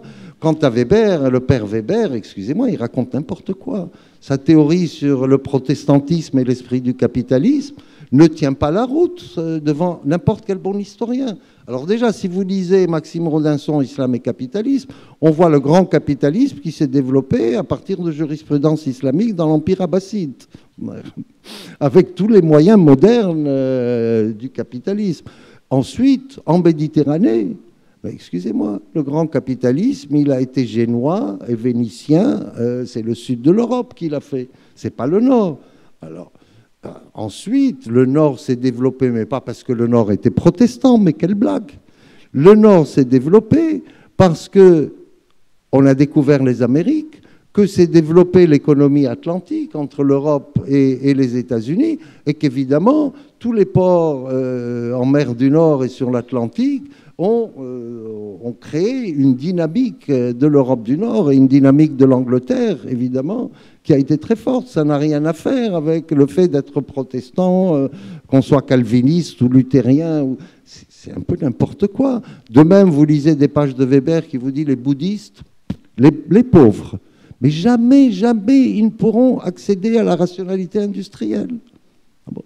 Regardez aujourd'hui la leçon que nous donnent les Chinois, que nous donnent beaucoup d'autres peuples qui sont bouddhistes. Donc, il ne faut pas se laisser piéger. Alors, tout ça, c'est des constructions qui conviennent peut-être à l'esprit européen, qui font partie aussi de la géopolitique européenne. Donc, nous, c'est bien de les connaître, mais pas de s'y assimiler. Et il faut les connaître souvent pour peut-être les combattre, parce que lorsqu'on veut les exporter chez nous, ça ne marche pas du tout. Alors, Georges, la quatrième question là, était plus sur dans le monde arabe lui-même, si j'ai bien compris, où vous disiez, vous posiez la question, est-ce que c'est un trou de mémoire ou une volonté d'occultation de ce continuum historique qui viendrait du monde arabe? Parce que vous avez utilisé le mot trou de mémoire. Vous parlez aussi d'occultation. Alors, quel lien entre les deux? Oui, mais alors écoutez, là, je vais vous dire une chose. Par exemple, ce grand mouvement de révolte de 2011, qui depuis Oman jusqu'à la Mauritanie, il n'y a pas une société arabe qui n'a pas bougé, y compris en Arabie Saoudite, y compris à Koweït, partout, y compris dans l'Irak, qui était déjà dans une situation catastrophique. Même au petit Liban, nous avons fait marcher des manifestations. Le peuple ne veut plus du système communautaire. Nous avons levé des pancartes. Pour moi, ça a été un moment de rétablissement, d'ailleurs, de la mémoire collective arabe. On a vu les portraits de Nasser, notamment en Égypte, qui ont été brandis partout. Je pense que l'appel était, certes, un appel libertaire, mais c'était un appel à la dignité sociale, et un appel à faire cesser les injustices, à faire cesser le chômage. Et ici, je peux évoquer le plus grand des économistes arabes, dont je parle beaucoup dans le chapitre sur les sciences humaines, qui est Youssef Sayer, qui en 1960 ou 62 a écrit un ouvrage qui s'appelait Al-Khobz wal-Karama, le pain avec la dignité. Mais c'était ça ce que les manifestants réclamaient. Parce que c'est le même problème dans toutes les sociétés arabes, qui sont fondées sur des sociétés entières avec autour du pouvoir un capitalisme parasitaire qui pompe la rente pétrolière et se la partage de concert avec les familles régnantes, qu'elles soient républicaines ou qu'elles soient monarchiques. Mais rétablir le continuum historique, certes, la politique de réislamisation a été destinée à faire oublier ce qu'a été, la grandeur de la civilisation arabo-islamique, ce qu'a été la Nahda, pour adopter une certaine forme d'islam que j'ai évoquée. Donc volonté d'occultation. Mais aujourd'hui, qu'est-ce qui empêche qu'on remette à l'honneur tout ce patrimoine? Qu'est-ce qui empêche qu'on réimprime tous ces grands auteurs? Qu'est-ce qui empêche qu'on mette dans les mains de nos enfants maghrébins ou libanais ou irakiens qui sont en Irak et qui ne connaissent peut-être pas la langue arabe ou ne savent pas la lire, pourquoi ne les traduit-on pas en français? Pourquoi ne fait-on pas des manuels de civilisation arabe ou de pensée arabe qui soient des manuels sérieux, qui soient des Malais et Isaac ou l'équivalent de Malais et Isaac pour l'histoire de France, par exemple, ou l'histoire de l'Europe. Votre livre, si je peux me permettre déjà, préfigure ces manuels, parce que il a un côté manuel. Il n'est pas que manuel, mais il a un côté comme ça. Ah oui, moi, avant de prendre d'autres questions, je voudrais vous en poser une, parce que vous avez, à propos de, oui, Paul, je te passerai la parole après, mais moi j'ai une question à poser à Georges. Parce que vous avez évoqué la Nahda un peu, et les grands penseurs, les grands chers d'Al-Azhar, mais vous expliquez dans le livre très bien quelque chose qui, pour moi, ne fait pas partie du sens commun des gens qui ont travaillé là-dessus et qui ont des représentations de la Nahda, en tout cas en France ou dans le Maghreb, parce que c'est ça que je connais le mieux, où vous dites en fait, il y avait deux grands courants. Il y a un courant qu'on peut qualifier d'islam moderniste, et puis un courant plus laïcisant, en effet, plus proche disons des lumières européennes. Des deux courants qui dialoguent, mais qui, en tout état de cause, peuvent s'inscrire dans ce mouvement dit de Renaissance. Or, dans beaucoup de représentations d'aujourd'hui de la Nahda, on dit « Ah, mais oui, mais c'est d'accord pour les laïcs et les modernes, et ceux qui se réclament des lumières européennes, mais les chers d'Al-Azhar qui se revendiquent un islam moderniste, c'est la même chose que les barbus sectaires d'aujourd'hui. » Et moi, là, vous expliquez que c'est faux. Mais il faudrait creuser un petit peu justement sur quelle était la pensée de ces hommes et de ces femmes, parce que vous avez aussi un chapitre d'ailleurs. Ah oui, tout le mouvement féministe. Alors, mesdames, j'ai tout un sous-chapitre Et sur un mouvement féministe qui commence fin du 19e siècle, début du 20e siècle, avec des femmes et des hommes d'ailleurs, extrêmement militants. Donc, et il y a certains pays arabes les femmes ont eu le droit de vote avant certains pays européens qui étaient retardataires dans le domaine.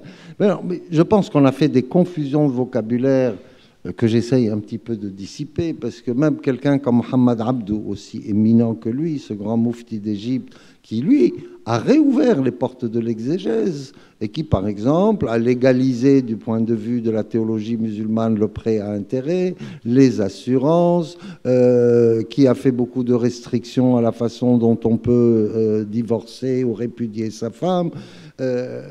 On a eu tendance à les classer sous le terme de usuliyin ou de fondamentalistes, y compris Jamal el-Din el-Afghani, qui était l'inspirateur de Mohamed Abdou. Moi, je crois que tout ça, c'est faux, et que ce sont beaucoup plus des vocabulaires européens ici. C'était de grands révolutionnaires à l'époque, ça n'avait rien à faire.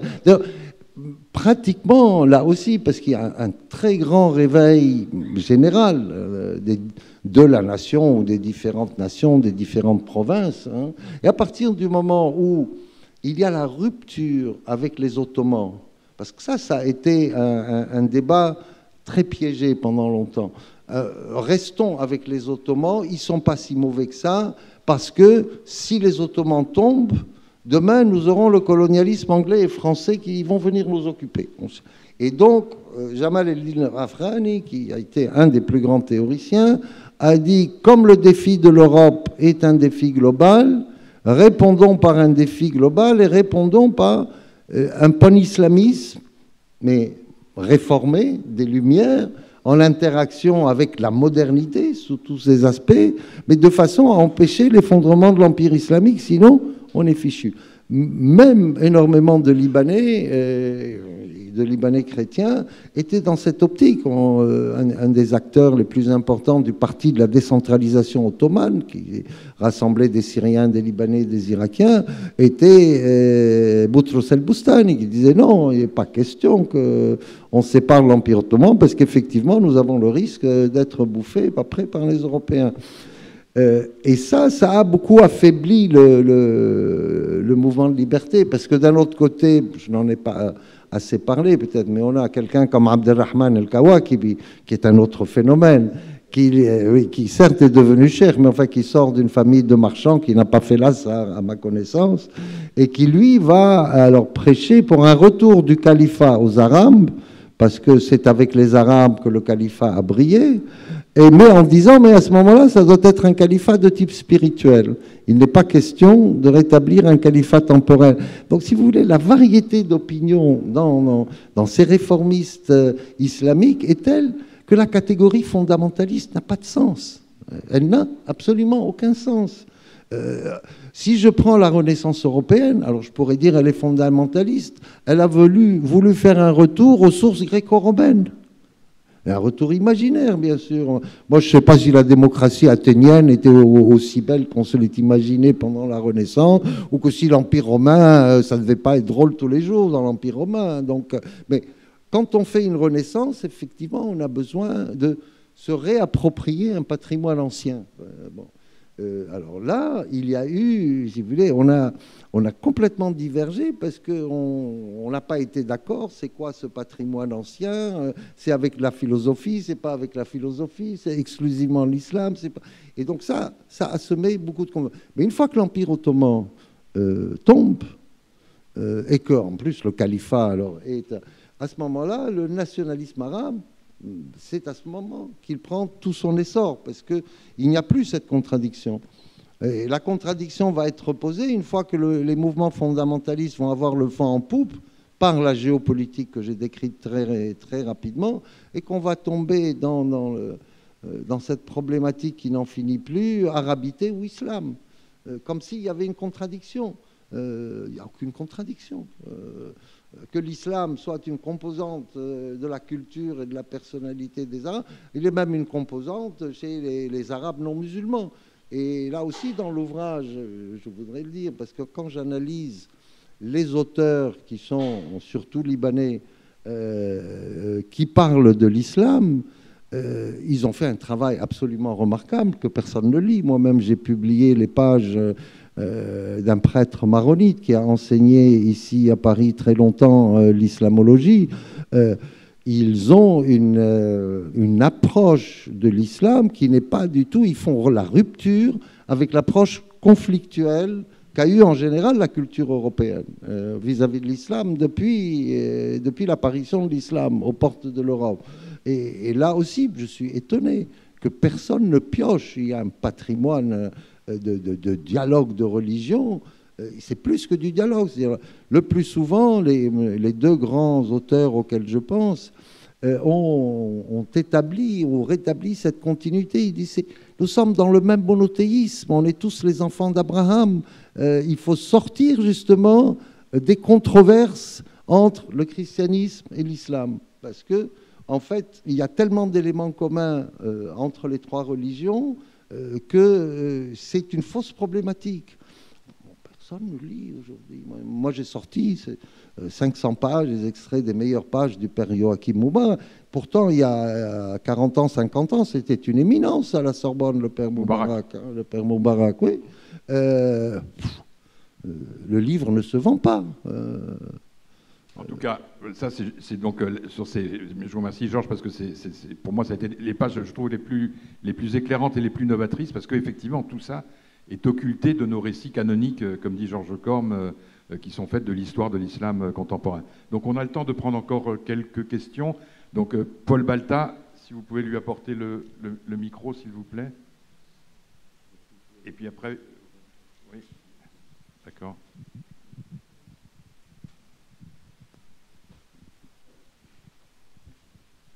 Cher Georges, d'abord je te remercie pour cette intervention qui était vraiment très riche.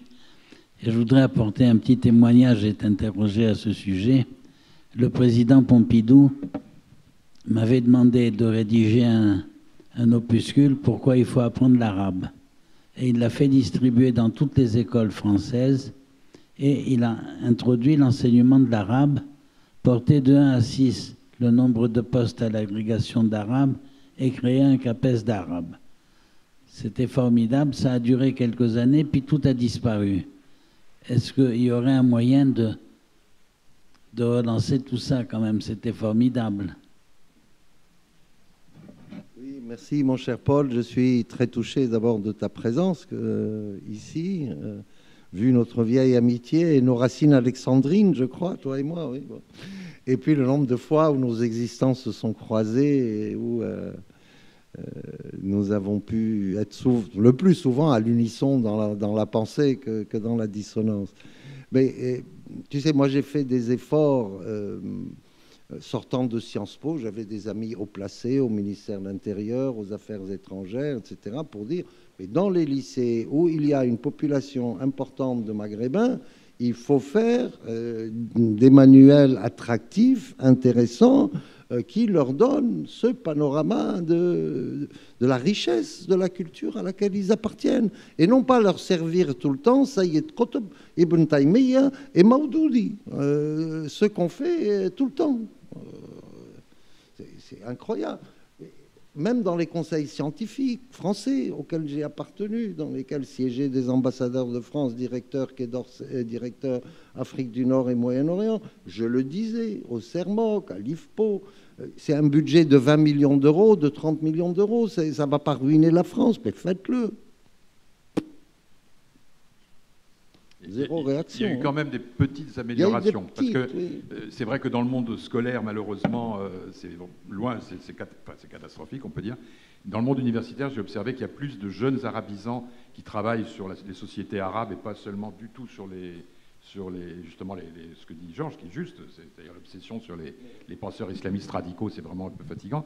Mais néanmoins, il y a beaucoup plus de jeunes arabisants à l'université, j'entends, grâce à l'INALCO, grâce à des choses comme ça, qui font des travaux intéressants. Mais c'est lent, quoi. Alors, moi, mon problème, c'est vrai qu'il y a des travaux qui ne se situent pas dans les sillages islamiques nécessairement. Moi, ce qui me gêne, c'est plus la sociologie en général qui descend à des degrés de microsociologie, très souvent. Et l'autre jour, il y avait une thèse monumentale qui a été présentée à Beyrouth sur les fast-foods arabes ou musulmans en Allemagne. Bon, je ne sais pas si c'est d'un intérêt primordial. Hein. Et malheureusement, il y a des travaux comme ça. Une autre question au fond, et deux autres questions, trois autres questions, et après peut-être qu'on en restera là. Bonjour. Voilà ma question, Georges. Il y a en 2011, en plein bourrasque planétaire arabe, il y a eu un colloque à l'Institut du monde arabe. Et Alain Juppé avait pris la parole pour faire la promotion de l'islam politique qui serait soluble dans la démocratie.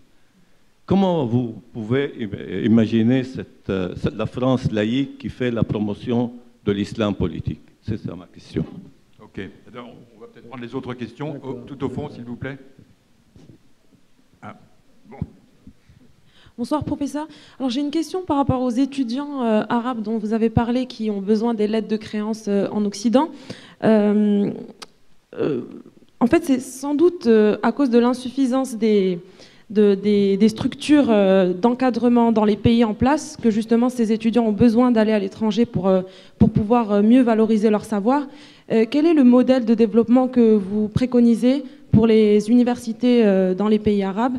Et pensez-vous qu'il soit possible de se détacher de manière radicale du passé colonial et de tout l'héritage qui en découle? Merci. Merci. Encore une question tout au fond, monsieur. Oui, en fait, si on devait retenir un aspect très important en fait, dans vos travaux et que beaucoup de chercheurs critiques partagent, c'est effectivement dans cette perspective de réécrire l'histoire de la pensée arabe, c'est sortir de l'européocentrisme, cette vision de l'histoire qui ne tient pas compte du fait qu'il y a d'autres particularités et d'autres histoires et d'autres possibilités d'écrire de l'histoire. Mais en revanche, la difficulté ou le problème, en tout cas que ça suscite vos textes, et notamment on a là le récit que vous nous avez proposé par rapport à la restitution de la pensée, le processus de la pensée arabe depuis la Nahda jusqu'à aujourd'hui, en gros, hein, c'est en fait le statut de la démarche. Parce que on a Albert Hourani dans The Arabic Thought in the Liberal Age, où il effectivement nous présente, mais selon une perspective traditionnelle, une histoire des idées, hein, où il déploie les contenus de cette pensée libérale, chez Taha Hussein et chez les auteurs que vous avez aussi cités.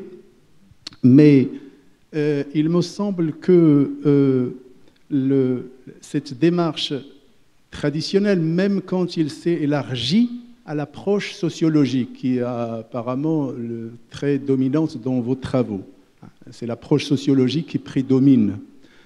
Je pense qu'on ne peut pas comprendre en fait les postulats et les procédures du discours. Et je prends un exemple, par exemple, de la Nahda.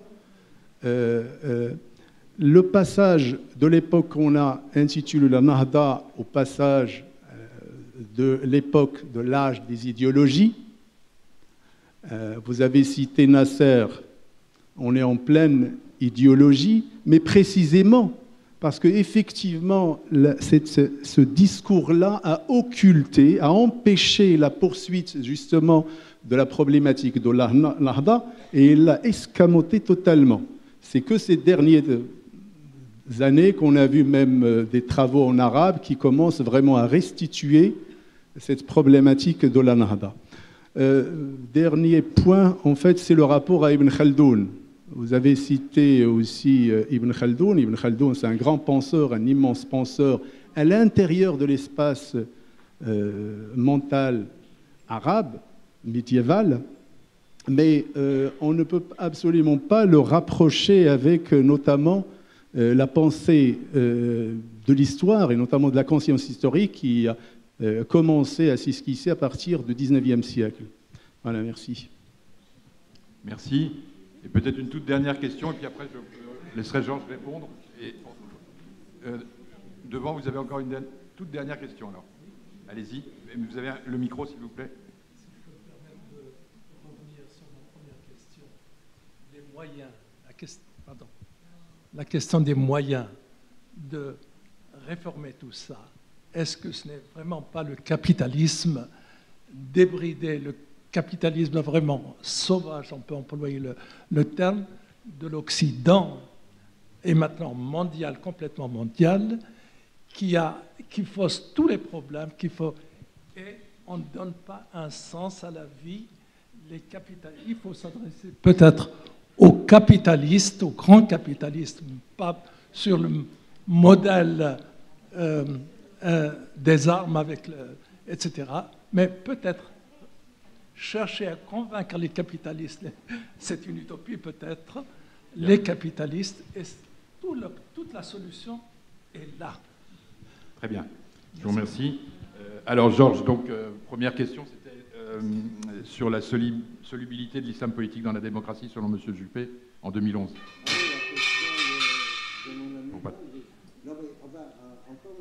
Le micro. Malheureusement, les principaux textes américains qui ont inspiré les chercheurs français ne sont pas traduits en français ni mis à la disposition des étudiants. Il faut faire... mais moi, quand j'ai découvert, il y a un ouvrage majeur d'un monsieur Leonard Binder, qui était une grande éminence grise américaine, lequel a mis au point la théorie de la réislamisation que Brzezinski a repris à son compte. Et ensuite, avec cette idée très bizarre, effectivement, que avec l'autoritarisme de type islamique, qui vous dit comment vous devez penser, comment vous devez vous habiller, ce que vous pouvez regarder au cinéma ou ne pas regarder, on va arriver à la démocratie. Je ne sais pas, moi j'ai trouvé que c'était une théorie très bizarre. Je crois que l'accès à la démocratie, il ne peut se faire que dans la mesure où on a marginalisé des expressions religieuses de type autoritaire qui ne supportent pas justement la pluralité d'interprétation des textes sacrés. Je reviens, c'est ça le problème. Mais bon, si vous voulez, il y a la pénétration de la pensée américaine dans le domaine des sciences humaines. Dans le domaine des sciences humaines, vous avez cette théorie américaine qui a un marché des religions, n'est-ce pas? Tout est analysé en termes de marché, le marché des religions. Mais elle a investi presque le monde entier. Moi, aujourd'hui, parfois, quand je vois des Chinois et que je les écoute dans des colloques avec mes écouteurs ou s'ils parlent anglais, je me dis, mais c'est des Américains qui parlent. Donc, moi, je n'ai pas de ressentiment là-dessus. Moi, à la différence d'Edouard Saïd ou que les Européens soient européocentrés, ben c'est normal. Moi, je n'ai pas à demander à des Européens de ne pas être européocentrés. Moi, mon problème, c'est d'être arabocentré et de ne pas s'occuper de ce que des européocentrés ou américanocentrés vont penser sur moi. Si je perds mon énergie intellectuelle là-dessus, je suis fichu. Et c'est là où je dis, parfois, bon, combien d'énergie intellectuelle arabe sont pompées par les meilleures universités hors du monde arabe. Alors, mademoiselle a parlé, avec juste raison, la grande misère des universités arabes. Et quand on sait ce qui est consacré comme budget aux universités arabes, c'est assez pathétique. D'ailleurs, vous savez que le monde arabe est, avec le monde africain, celui qui dépense le moins en recherche et développement. On est à 0,20% du PIB, là où les autres pays sont quelque part entre 2,5% et 5%. Mais ça aussi, alors on a un problème qui a été mal étudié, ça a été le déferlement démographique. Et au moment où ces pays qu'on a démonisés complètement, qui sont l'Égypte nassérienne, la Syrie bassiste ou l'Irak bassiste, où ils ouvrent l'enseignement aux couches populaires, parce que jusque-là, l'enseignement était réservé aux élites, où ils créent des hôpitaux gouvernementaux, ils créent des sécurités sociales, bref, ils font des réformes agraires pour améliorer la condition paysanne. Alors, à ce moment-là, amélioration de la santé, taux de croissance démographique extrêmement élevé, qui explose dans les années entre 1975 et 1990. Alors je sais bien, mon ami Joe Courbage avec Emmanuel Todd sont extrêmement optimistes, mais regardez, les taux d'expansion démographique baissent dans le monde arabe, d'accroissement démographique baisse dans le monde arabe. Le conflit des civilisations n'aura pas lieu, parce qu'ils analysent ça en disant que c'est une des causes du conflit de civilisation. Non, mais c'est depuis 10 ans que nous recevons l'impact des taux anciens, que les générations arrivent du baby-boom des années 70 et 80 et qui ne trouvent pas de travail sur le marché du travail. Et là aussi, on revient. Dans la mesure où les sociétés ne sont pas mobilisées pour créer l'intelligence collective dans le but d'acquérir et d'implanter la science et la technologie, pour pouvoir rentrer dans le monde implacable du capitalisme aujourd'hui et pouvoir survivre. Parce que sinon, si vous n'avez rien à produire à part du pétrole que vous exportez à l'étranger, au lieu d'utiliser votre pétrole pour bâtir une expansion industrielle locale, vous n'arrivez à rien. Et là, bon, encore une fois, c'est une œuvre collective, c'est pas un livre ici ou un penseur là ou qui peut construire cela. Bon, moi, je pense qu'il faut quand même miser sur ces grandes révoltes populaires qui ont été cassées par différentes interventions, qui ont été jusqu'au bombardement de pays souverains ou autres. Hein. Mais il faut que la jeunesse, je reviens, se dise « je ne suis pas plus bête que d'autres ». Hein. Il est temps que je m'implique beaucoup plus dans le destin de mon pays, que je réclame ma souveraineté, la non-interférence des puissances extérieures. Donc, moi, en Tunisie et en Égypte, en 2011, il y a eu des manifestations devant l'ambassade de France en Tunisie, si j'ai bonne mémoire, parce que l'ambassadeur avait fait des déclarations pas sympas. On a brûlé l'ambassade d'Israël au Caire à l'époque. Quand on ressort les images de Nasser, contrairement à l'image négative qu'en donne la personne qui a posé la question ici, c'est que c'est un grand symbole aussi. Donc, et là, on sentait aussi un appel à la souveraineté, au rétablissement de la souveraineté des sociétés arabes. C'était extrêmement clair. Bon, après, contre-révolution, de même que après l'extension du nationalisme arabe entre 56 et 66-67, on a aussi contre-révolution, on a fait feu de tout bois, dont la théorie de la réislamisation qui s'inscrit dans le contexte de la guerre froide. Bon, alors, monsieur, je suis... Oui, la question qu'il posait, c'était est-ce que les discours nationalistes idéologiques, disait-il, n'ont enfin, pas occulté la moi, je ne vois pas comment on peut construire une société sans idéologie, excusez-moi. Si mon idéologie, c'est de me développer et d'empêcher les interférences de puissances externes, pour moi, c'est l'idéologie la plus positive. Alors, si vous ne voulez pas d'idéologie du tout, on est dans le marché des idées et laisser les Américains faire. Hein. OK, d'accord. Moi, je ne suis pas du tout dans ce sillage. Et alors, les moyens des réformes pour la dernière question? Non, mais les moyens, je répondais un peu... Non, mais là aussi, de nouveau, si les nouvelles générations ne vont pas essayer de penser différemment, de se sortir des carcans, des fausses problématiques, on n'y arrivera pas. Ça va continuer. Moi, je ne vois pas, je suis très franc, il n'y a pas de recette miracle comme ça. Mais je pense qu'il y a beaucoup de lectures à faire. Moi, ce qui m'a énormément aidé à comprendre mes problèmes de société arabe, c'est quand j'ai fait pendant des années des lectures de comment se sont faites, non seulement quel est le secret de la révolution industrielle européenne, et là il y a des tonnes d'ouvrages, parce que personne n'est d'accord dans les historiens économistes, quelle est la recette. Alors les marxistes ont simplifié ça à outrance en disant « Ah, c'est le pillage colonial ». Non, excusez-moi, il y a eu quelque chose de l'intérieur de l'Europe qui a bougé, qui a fait que le pillage colonial a été possible. Mais, ensuite, comment l'Allemagne, qui est la plus retardataire des puissances européennes, sous Bismarck. Elle fait sa révolution industrielle, puis elle devient la première puissance industrielle d'Europe. Comment les Japonais l'ont fait, aujourd'hui comment les Chinois le font. C'est ça ce qu'il faut aller regarder, et non pas s'interroger de nouveau sur tel hadith est faux, tel hadith est juste, ça c'est la façon de pratiquer la foi. Non, ça c'est pas la façon de pratiquer la foi. Alors, avant de vous laisser conclure, moi je voudrais dire quand même un mot personnellement là, par rapport à votre conclusion, dont je partage tout à fait la problématique, et de dire il est temps que les Arabes redeviennent arabocentrés, pour la faire courte, enfin voilà, ce que vous nous expliquiez tout à l'heure, ce que je trouve parfaitement juste. Mais moi je pense aussi qu'il est temps que les Européens quand même se préoccupent de savoir justement, si j'ai publié ce livre-là, c'est aussi pour qu'il soit lu par des Français, par des Européens, pour qu'ils découvrent cette diversité complètement ignorée de la scène intellectuelle, politique, arabe, depuis...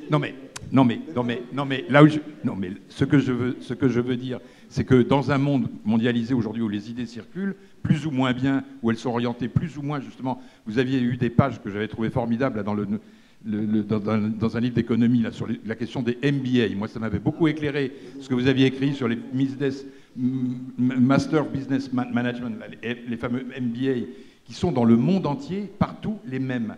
Donc effectivement, face à ce rouleau compresseur où on trouve les mêmes enseignements à Beyrouth, au Caire, à Rio, à Pékin, à Londres, à Washington, je veux dire, là-dessus, on est perdu, on est fichu, pour répondre à votre question en disant est-ce qu'on va pouvoir convaincre les capitalistes? Non, parce qu'ils sont dedans. Donc là où je veux en venir, c'est que c'est impératif que les Arabes redécouvrent à la fois leur histoire et l'histoire des autres, et qu'ils se confrontent, ce que vous venez de dire à l'instant, à comment d'autres peuples, d'autres civilisations ont pu justement se développer à la différence des Arabes. C'est aussi important que les Européens, enfin en tout cas et les Occidentaux, eux aussi sortent un peu de leur bulle et de leur isolement et découvrent cette diversité. Voilà, c'est tout. Et Georges, je vous laisse le mot de la fin. Non, je n'ai pas de mot de la fin. Je pense là aussi, c'est-à-dire moi je suis assez loin, bien que c'était un ami très cher, de la problématique d'Edward Said dans Orientalisme. Je ne jette pas tout le savoir qu'a produit l'Europe ou l'Occident sur le monde arabe ou sur le monde musulman. Là aussi, moi, quand j'avais lu Edward Said, j'avais été assez gêné. Hein. Il fait, comme Sadiq al-Adham lui a dit après, dans un long article, il fait de l'orientalisme à l'envers. C'est-à-dire, il met tous les Européens ou tous les dans le même moule. C'est pas sérieux. Alors là, nous sommes, c'est ce que j'ai appelé d'ailleurs dans l'ouvrage, je parle dans le ressentiment. Avec le ressentiment, on ne fait rien. Tant que nous continuerons d'être dans le ressentiment, nous sommes paralysés. N'importe quel psychanalyste vous le dira. Il faut sortir du ressentiment. Que les Européens pensent ce qu'ils veulent, c'est devenu, pour moi, le dernier de mes soucis. Même dans certaines conférences, on me demande « Qu'est-ce que vous pensez des élections israéliennes ?» etc. Je dis « Monsieur, Israël est un problème européen et américain, ce n'est pas le mien. Moi, le mien, c'est de libérer les Palestiniens. Ce que fait Netanyahou ou autre, ça ne m'intéresse pas. Ce n'est pas mon problème. » Donc, là aussi, c'est-à-dire s'arabo-centré. En plus, on a des travaux sur l'État d'Israël, remarquables, faits par différents chercheurs. On a l'Institut d'études palestiniennes qui a une production formidable. Donc, oui, on n'a pas à condamner aussi l'ethnocentrisme, alors à rentrer dans les Européens qui se battent la coulpe. Ah, nous sommes des méchants ethnocentristes. Ouais. Oui, mais moi j'estime que nous avons assez connu l'Europe. Hein. Depuis 2 siècles qu'on étudie l'Europe et qu'on ne parle que d'elle. Allons voir ailleurs. Sortons. Ah oui, d'accord. Oui, très bien. Oui, mais... Je dis nous aussi. Voilà, les Européens aussi. Très bien. Ben, merci beaucoup, Georges. Merci à toutes et à tous. Et merci à l'Institut du Monde Arabe. Merci à l'Institut du Monde Arabe de nous avoir reçus et au Jeudi de Lima. Voilà.